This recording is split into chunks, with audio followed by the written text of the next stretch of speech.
The situation in West Papua is urgent and needs your attention. An estimated 500,000 West Papuans have been murdered at the hands of the Indonesian government and military forces, and countless more have been displaced from their ancestral lands. The human suffering and environmental destruction cannot be overestimated. The time to act for West Papua is now. This is a short introduction to what is going on in West Papua, giving a brief historical overview of the region and detailing the ongoing human rights abuses, which have resulted in the deaths of an estimated 500,000 West Papuan people.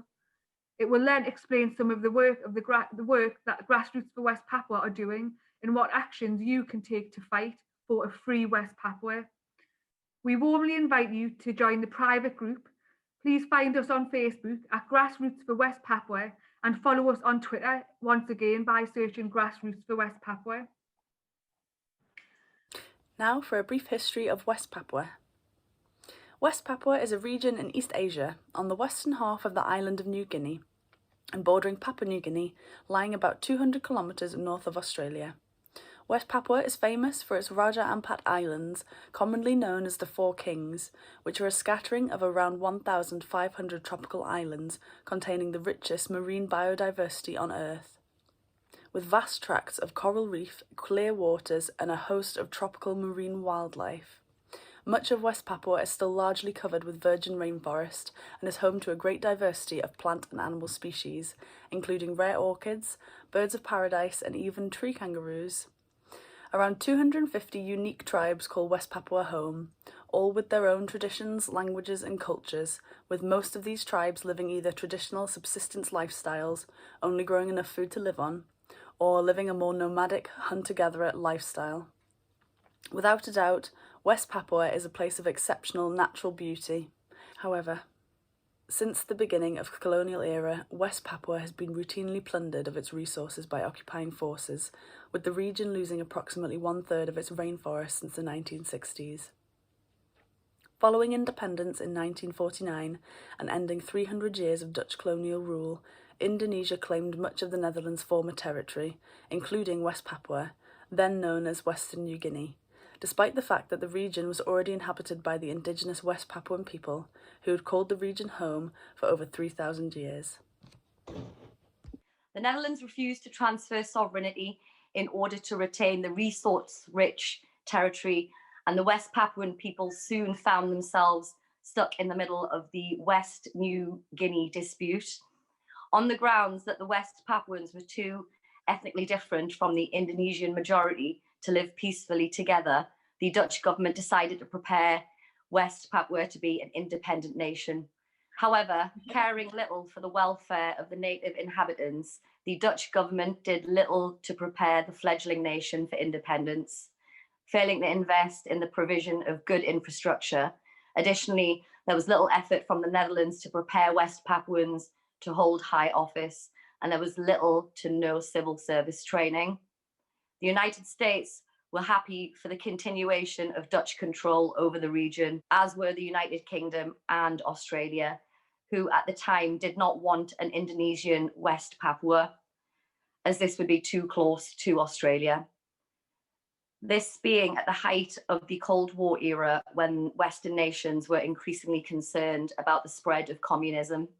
The USA in particular were determined to avoid the spread of communism to Indonesia, given its inherent strategic geopolitical importance in East Asia. However, with the Communist Party in Indonesia becoming increasingly popular, being the fourth largest party in the 1955 elections, and fearful of driving then President Sukarno into the arms of the Soviet government, it was deemed to be necessary by the USA and its allies to cease opposition to an Indonesian takeover of West Papua. After a decade of tension between the Netherlands, the US and Australia, Cold War politics facilitated the end of opposition to the Indonesian takeover, and Papuan calls for independence remained unheard. During the 1960s, under the influence of the Kennedy administration, there was an abrupt turnaround, and the New York Agreement in 1962 signalled the end of Dutch colonial rule in West Papua and the beginning of Indonesian control. With no indigenous Papuan representation and no consultation with the people who had lived in the area for millennia, the New York Agreement was a betrayal of the West Papuan people and the wish to be an independent state. Instead, the Indonesian government waged a colonial invasion, annexing West Papua and slaughtering up to 500,000 indigenous tribal people since 1962.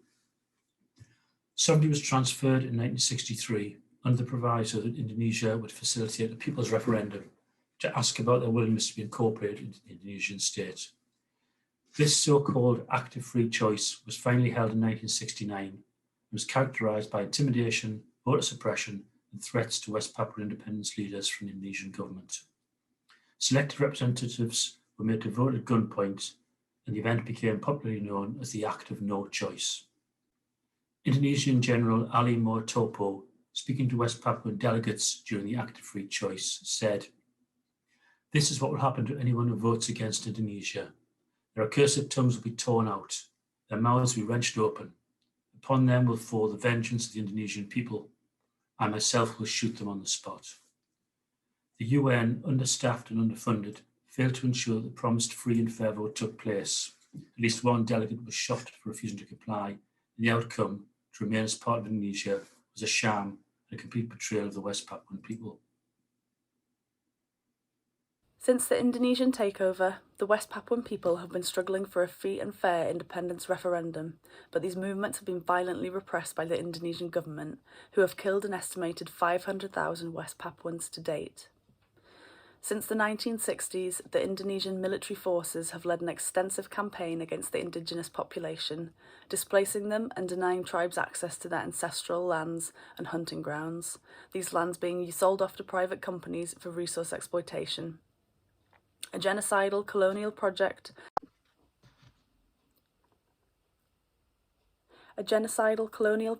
inherently founded upon racist attitudes towards the Melanesian West Papuans. An article by Yale Law School in 2004 found that given the available evidence, there is a strong indication that the Indonesian government has committed genocide against the West Papuans, with entire tribes becoming extinct and whole towns and villages being massacred.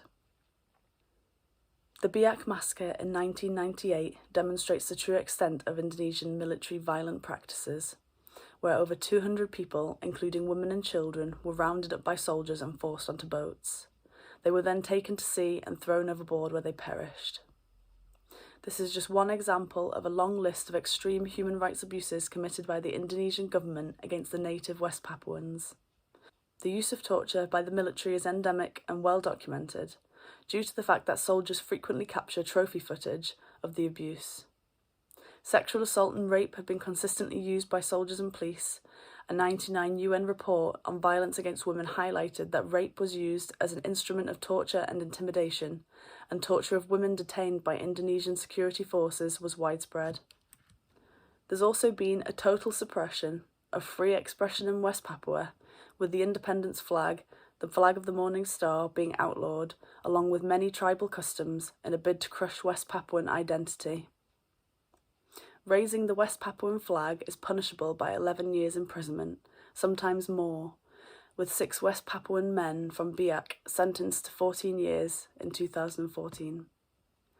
There is a silent genocide in West Papua, which is still ongoing, and with a total ban on foreign journalists and NGOs, we must all do what we can to help raise awareness of the crimes of the Indonesian government and help make West Papua free.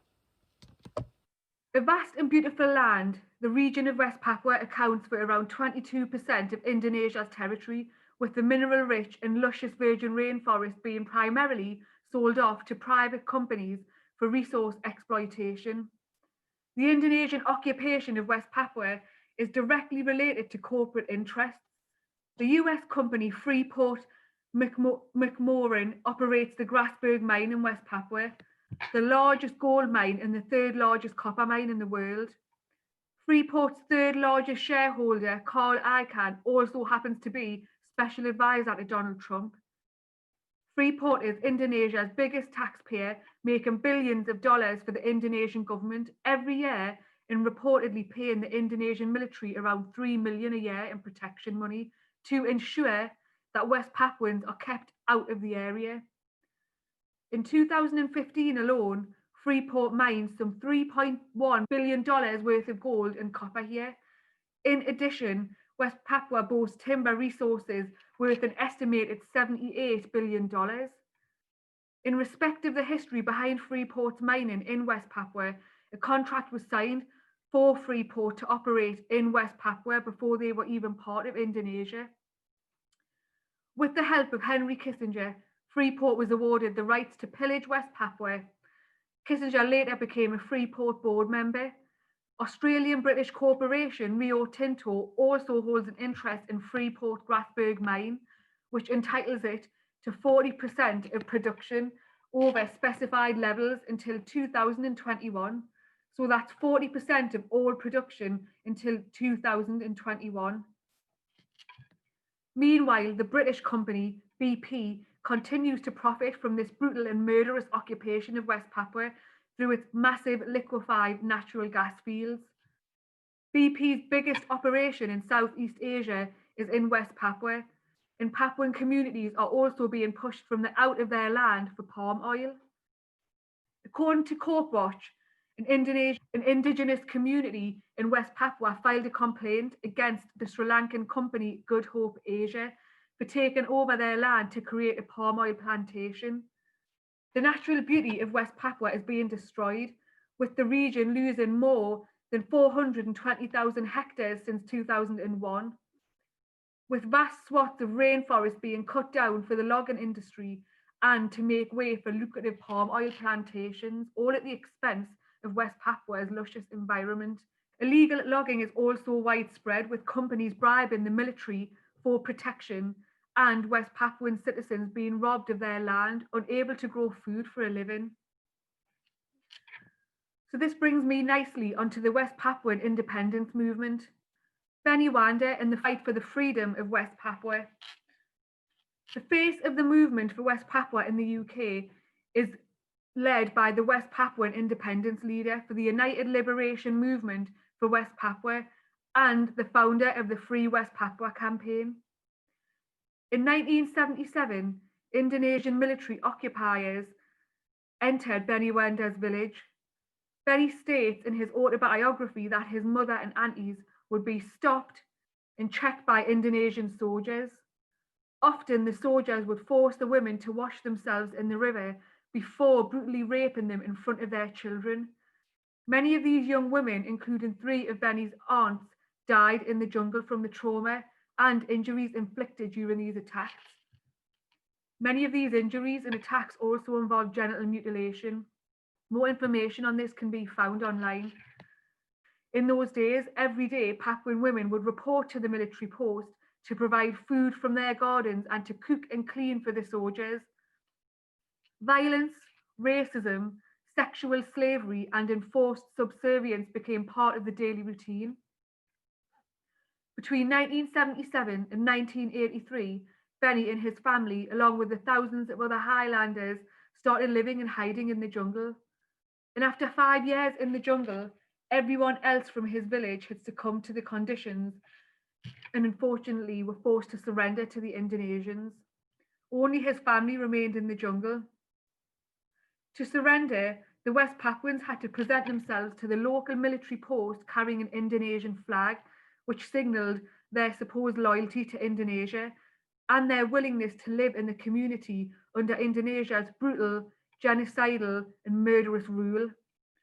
The years went on and Benny became politically involved in a secret resistance movement aimed at freeing the West Papuan people from Indonesia's illegal occupation. So much so that in 2002, Mr. Wenda was looking at a 25-year prison sentence imposed by the colonizing state of Indonesia, all because of his political aspirations. Luckily, Mr. Wenda was able to escape into exile to the UK, but this did not stop Indonesia in 2012 from issuing an international arrest warrant for Benny's arrest through Interpol. This move was widely attacked as a ploy to silence Benny and prevent him from travelling overseas to campaign for West Papuan self-determination and the freedom of the West Papuan people. Fair Trials International led an appeal to have the red notice removed so that Benny could once again travel freely. In August 2012, a landmark case which involved Interpol led to the removal of this red notice against Benny after an investigation concluded that the Indonesian government had abused the system in a politically motivated attempt to silence belly and the cries of the West Papuan people. History was made in June 2015 when the United Liberation Movement for West Papua was granted observer status by the Melanesian Spearhead Group, MSG, in the sub-regional bloc. The Pacific winds of change have made it impossible for Melanesian leaders to ignore the rapidly growing support for the people of West Papua and the freedom that they are entitled to. The next focus for the United Liberation Movement Front of West Papua is applying for full membership to the Melanesian Spearhead Group and eventually forcing the issue of West Papua onto the United Nations.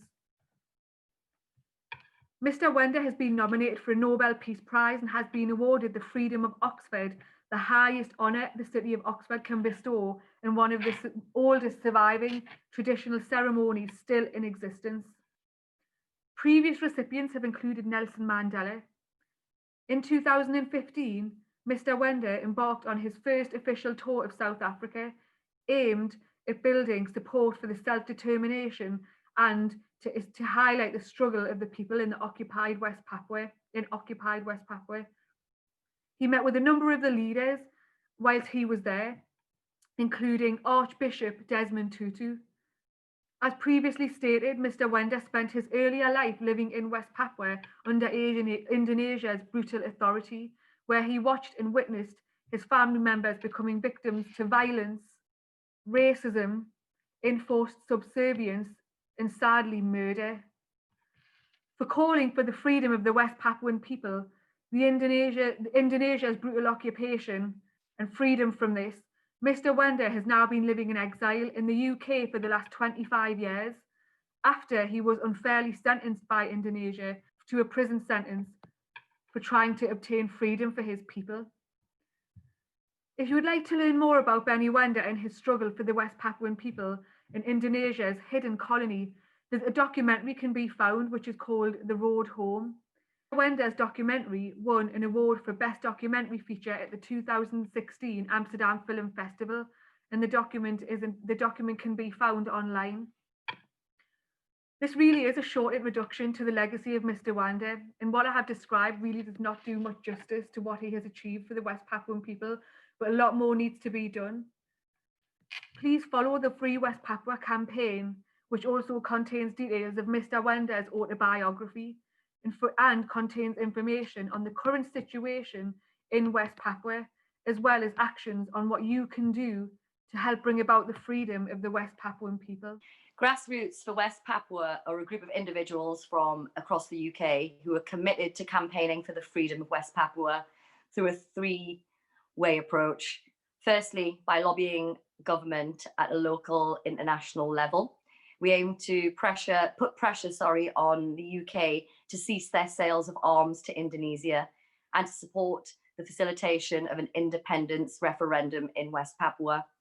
Secondly, the group works to encourage an understanding of the situation in West Papua by organising and promoting educational resources, events, and highlighting important updates on the situation in West Papua. Finally, Grassroots for West Papua are committed to mobilising grassroots activists to participate in the campaign, both virtually and in the physical world, in order to draw attention to the racist, imperialist occupation of West Papua, which continues to receive virtually no international attention and goes unchallenged by international institutions. Chandni Chopra qualified as a criminal defence solicitor 4 years ago and currently works for the EU in their asylum support department. She embarked on a human rights AIDS missions in the occupied West Bank of Palestine, the 12 Palestinian refugee camps of Lebanon, the jungle camp of Calais, and led youth employment initiative in Tanzania. For over 7 years, she's worked with the Palestine Solidarity Campaign to highlight the UK arms trade with Israel, the theft of Palestinian land, and the brutal siege of Gaza.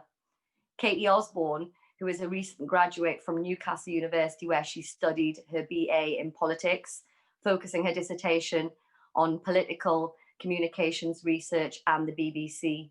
A keen activist, Katie has spent the past 5 years campaigning for a socialist government in Britain. Dick Curran is a long-standing member of Amnesty International. He is a school speaker for the organisation and has been secretary of the Newcastle local group for the past 7 years. He has worked on a number of human rights campaigns, including recognising the Rohingya people of Burma, defending the peace community of San Jose de Apartado and indigenous groups in Colombia, as well as a campaign against hate crime in this country. Mick Bowman is a lifelong trade unionist and political activist, currently working as an apolitical advisor. After a long career as a mental health social worker, he has been an active campaigner on international issues, particularly in relation to Palestine. He's visited the West Bank twice, and in 2012 he led a trade union delegation to meet with the unionists, and in 2017 was part of a delegation to Rohingya refugee camps in Bangladesh. Finally, just to give you a bit of background about myself, I'm Meru Shah, a passionate activist campaigning here in my hometown of Newcastle for causes that are very important to me and very close to my heart. Been involved with a lot of organisations, but there's a few I'd like to name that are local based. TuneAid, a massive one that's close to my heart.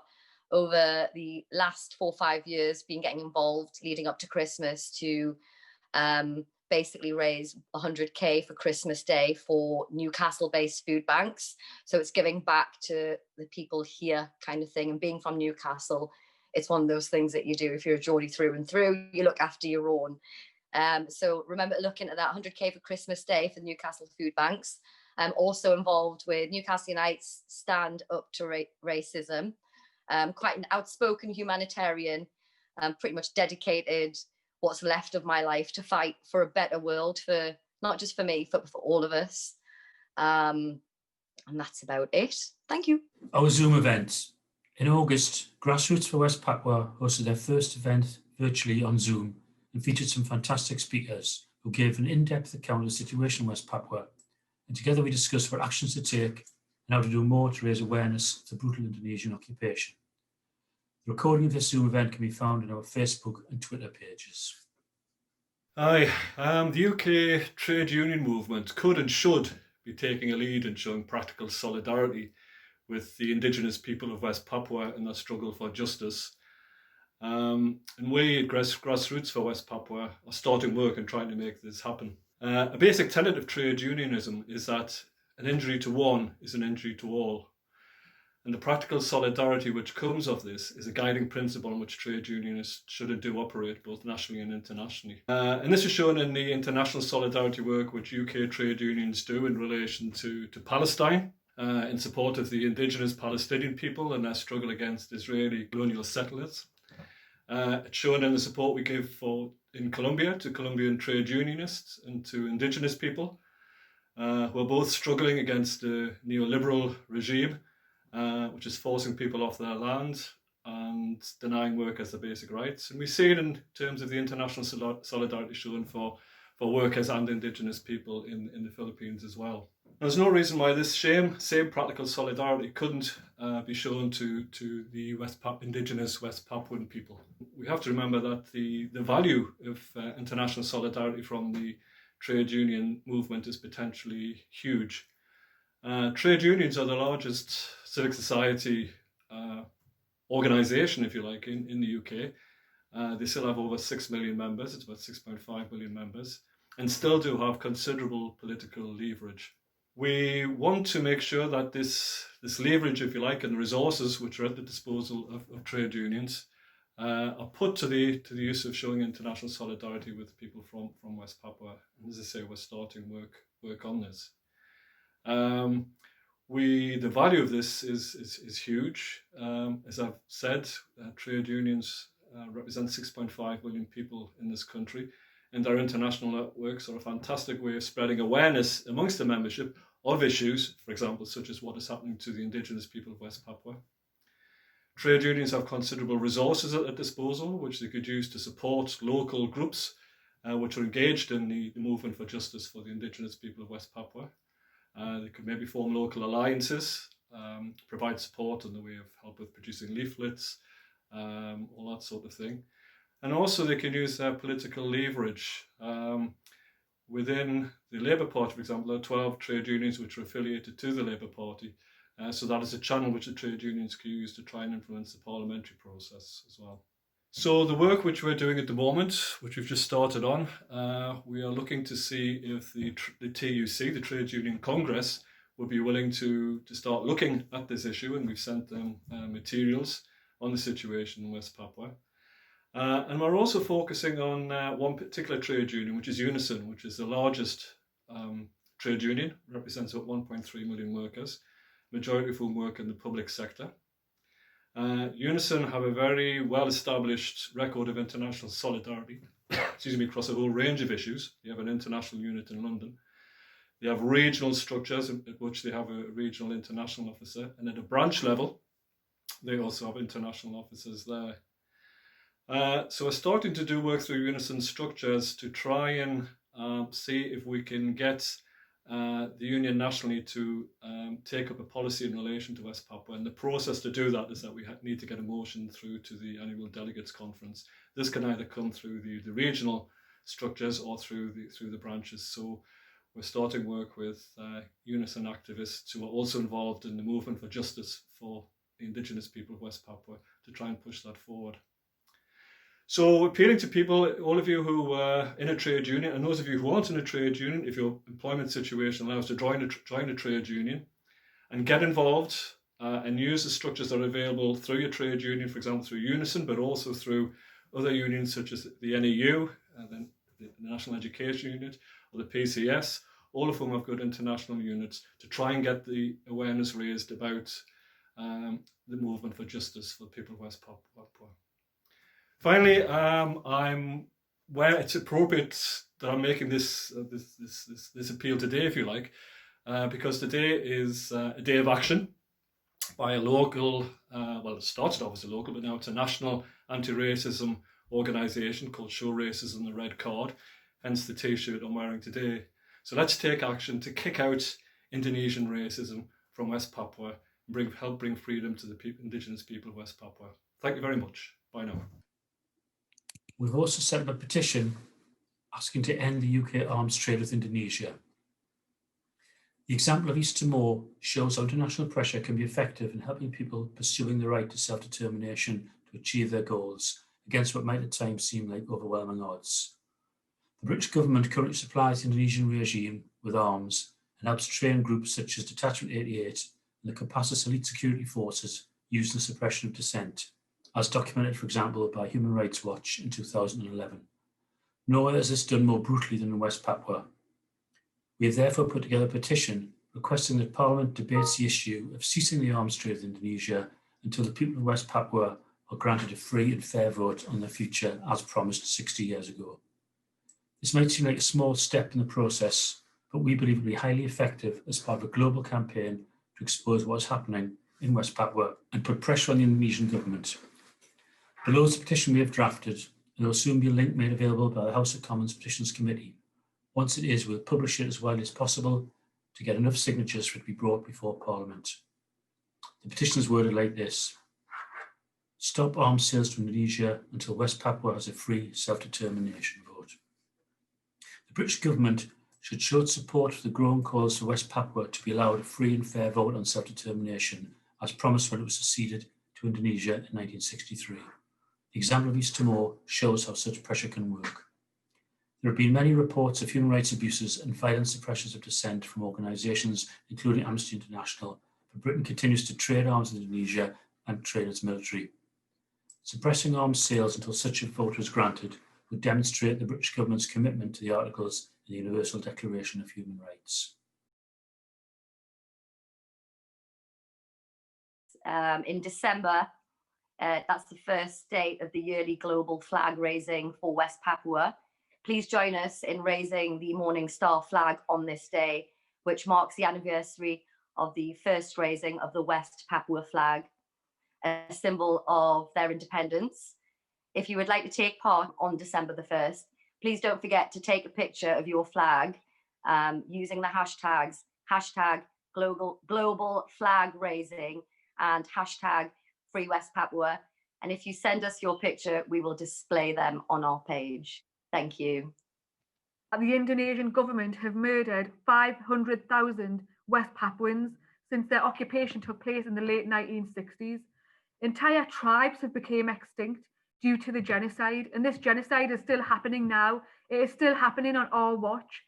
Many who survive have lost access to their ancestral lands due to the Indonesian government selling vast swaths of virgin rainforest to companies for resource exploitation.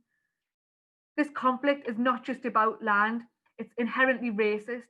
It's a colonial assault on the Melanesians who have lived there for millennia and generations, but are now in the way, and the Indonesian government and army are working to drive them out by any means, however brutal, however possible, for commercial and political gain. Please feel free to look up the various massacres which have happened since Indonesia brutally colonised the land of West Papua. It is gut-wrenching. There is a total ban on foreign media, NGOs and humanitarian agencies entering occupied West Papua. So events like this are vital in letting the world know what is happening to the West Papuan people. They've been fighting for their independence and they have been struggling for decades. And with little to no attention in the mainstream media or on the agendas of international communities, it is us who must do something about it. Please join us by supporting the Free West Papua campaign, and please also find us on Grassroots for West Papua. Please find us on Facebook and see what you can do to help the people of West Papua. 10 ways to take direct action in West Papua. 1. Donate to the Free West Papua campaign. Details of this can be found at www.freewestpapua.org/actions/donate. 2. Lobby your MPs. Write to your MP and ask them to raise the West Papuan right to self-determination in Parliament. 3. Ask your MP to join the International Parliamentarians for West Papua and the All-Party Parliamentary Group on West Papua. 4. Ask your MP to sign the Westminster Declaration, which calls for an internationally supervised vote on the self-determination of West Papua. Parliamentarians can sign this by contacting office@freewestpapua.org. 5. Ask your MP and other local representatives to put pressure on the UK government to stop arms sales to Indonesia, on the grounds that these weapons are used to terrorise Papuan civilians. Please see our petition on this. 6. Like and follow Free West Papua campaign on Facebook and keep up to date with the news and campaign events. 7. Spread the word on social media, using hashtags like Free West Papua and Referendum Yes to raise awareness of the Free West Papua campaign and Papuan calls for an independence referendum. 8. Tell your family, friends and colleagues about what's happening in West Papua. The worldwide anti-racist movement has united individuals across the globe in fighting for the rights of oppressed peoples. Please do what you can to raise awareness of the West Papuan independence struggle, which is often overlooked by the international press. 9. Join the global demonstration held every year on December the 1st, where masses of people from around the world will raise the flag of West Papua and show their support for the freedom of the country. Buy or make your own Morning Star flag to raise on the 1st of December. 10. Demonstrate. Join a Free West Papua demonstration or host your own to raise awareness and support for West Papuan freedom. Please also follow Grassroots for West Papua on Facebook and Twitter to keep up to date with any future news and events.